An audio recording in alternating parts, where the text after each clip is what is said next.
بسم اللہ الرحمن الرحیم۔ السلام علیکم ورحمۃ اللہ وبرکاتہ۔ اسلامی تاریخ میں ایک ایسی شادی بھی ہوئی ہے کہ جس میں دلہا بننے کی خواہش ہر بڑے صحابی کی تھی۔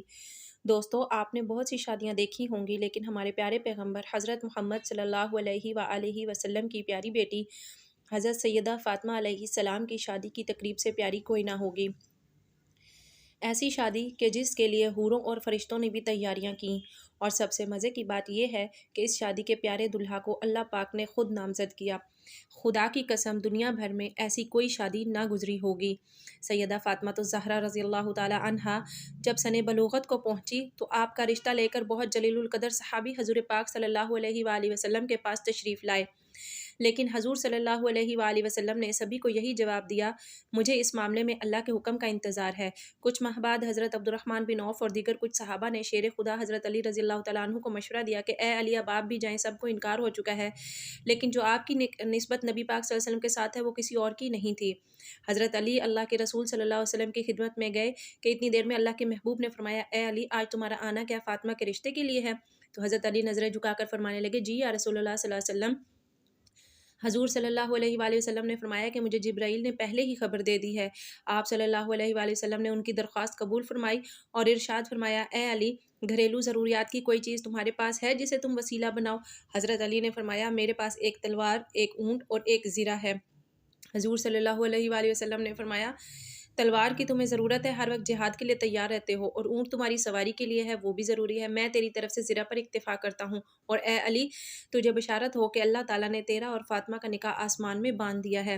مجھے اللہ تعالیٰ کی طرف سے یہ حکم ہوا ہے کہ میں بھی سب کے سامنے تمہارا اور فاطمہ کا نکاح پڑھا دوں۔ اس طرح رسول اللہ صلی اللہ علیہ وسلم نے حضرت علی کا نکاح پڑھا دیا۔ جب حضرت فاطمہ کی رخصتی کا وقت آیا تو حضور صلی اللہ علیہ وسلم کے پاس تمام ازواج مطہرات جمع تھیں۔ انہوں نے حضور اکرم صلی اللہ علیہ وآلہ وسلم کے ساتھ حسرت آمیز باتیں شروع کر دیں۔ حضرت ام سلمہ رضی اللہ تعالیٰ عنہا نے حضرت خدیجہ رضی اللہ تعالیٰ عنہا کا تذکرہ کیا اور فرمانے لگیں کہ خدیجہ اگر زندہ ہوتی تو فاطمہ کے متعلق ہمیں کوئی پریشانی نہ ہوتی اور ہماری آنکھیں روشن ہوتی۔ یہ سن کر آپ صلی اللہ علیہ وسلم کی آنکھوں میں آنسو آ گئے اور فرمایا، خدیجہ جیسا کوئی بھی نہیں ہے، اس نے اس وقت میری تصدیق کی جب سب نے تکذیب کی، اپنے سارے مال کو مجھ پر خرچ کر دیا، اللہ تعالیٰ کے دین کو قبول کیا، یہاں تک کہ میں نے اس کی زندگی میں ہی اسے جنت کی بشارت دے دی۔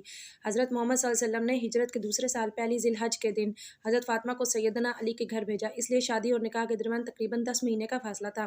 شاید نکاح کا صیغہ جلدی پڑنے کی وجہ یہ تھی کہ دوسرے رشتے مانگنے والے لوگوں کے لیے جواب واضح ہو جائے، اور شادی کی دیر کرنے کی وجہ یہ تھی کہ فاطمہ علیہ السلام جسمانی رشت و نما کے لحاظ سے بہتر ہو جائیں۔ خاتون جنت کا جہیز عقائے نامدار مدنی تاجدار رسول ذی وقار، دونوں عالم کے مالک و مختار حبیب صلی اللہ علیہ وسلم نے شہزادی اسلام حضرت بی بی فاطمہ رضی اللہ تعالیٰ عنہا کو جہیز میں جو سامان دیا اس کی فہرست یہ ہے: ایک کملی، بان کی ایک چارپائی، چمڑے کا گدا جس میں روئی کی جگہ کھجور کی چھال بھری ہوئی تھی، ایک چھاگل، ایک مشت، 2 چکیاں، 2 مٹی کے گھڑے۔ حضرت علی حضرت ام ایمن کے ساتھ حضور صلی اللہ علیہ وآلہ وسلم کی خدمت میں حاضر ہوئے۔ حضرت علی فرماتے ہیں کہ حضور صلی اللہ علیہ وسلم نے مجھ سے پوچھا، کیا تم زوجہ کے ساتھ رہنا چاہتے ہو؟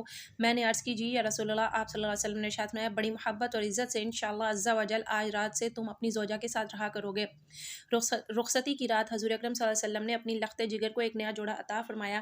حضرت سیدنا علی المرتضیٰ حضرت سیدنا فاطمہ سے محبت بھری گفتگو کرنے لگے، یہاں تک کہ جب رات کا اندھیرا چھا گیا تو وہ رونے لگیں۔ حضرت سیدنا علی مرتضیٰ نے پوچھا، اے تمام عورتوں کی سردار، کیا آپ خوش نہیں ہیں کہ میں آپ کا شوہر ہوں اور آپ میری بیوی ہیں؟ کہنے لگی، میں کیوں کر راضی نہ ہوں گی، آپ تو میری رضا بلکہ اس سے بھی بڑھ کر ہیں۔ میں تو اپنی اس حالت اور معاملے کے متعلق سوچ رہی ہوں کہ جب میری عمر بیت جائے گی اور مجھے قبر میں داخل کر دیا جائے گا، آج میرا عزت و فخر کے بستر میں داخل ہونا کل قبر میں داخل ہونے کی مانند ہے۔ آج ہم اپنے رب عز و جل کی بارگاہ میں کھڑے ہو کر عبادت کریں گے، وہی عبادت کا زیادہ حق رکھتا ہے۔ اس کے بعد وہ دونوں عبادت کی جگہ کھڑے ہو کر رب قدیر عز و جل کی عبادت کرنے لگے۔ اسی لمحے ایک بوڑھی عورت نے صدا دی کہ ایک جوڑے کا سوال کرتی ہوں۔ حضرت سیدہ فاطمہ نے یہ سنا تو آپ کو قرآن کی آیت یاد آ گئی کہ تم ہرگز نیکی کی منزل تک نہیں پہنچ سکتے جب تک کہ اپنی محبوب چیزوں میں سے راہ خدا میں انفاق نہ کرو۔ آپ نے شب زفاف میں ہی اپنی شادی والا جوڑا جو حضور صلی اللہ علیہ وسلم نے انہیں دیا تھا اس بڑھیا سائل کو دے دیا۔ اللہ اکبر!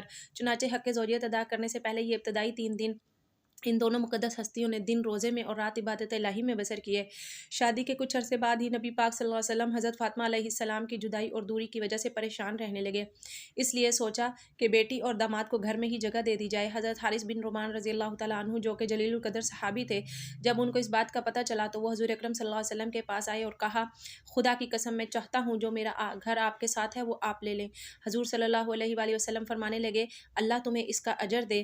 اس طرح سے حضرت علی اور حضرت فاطمہ حضور اکرم صلی اللہ علیہ وآلہ وسلم کے ہمسائے بن گئے۔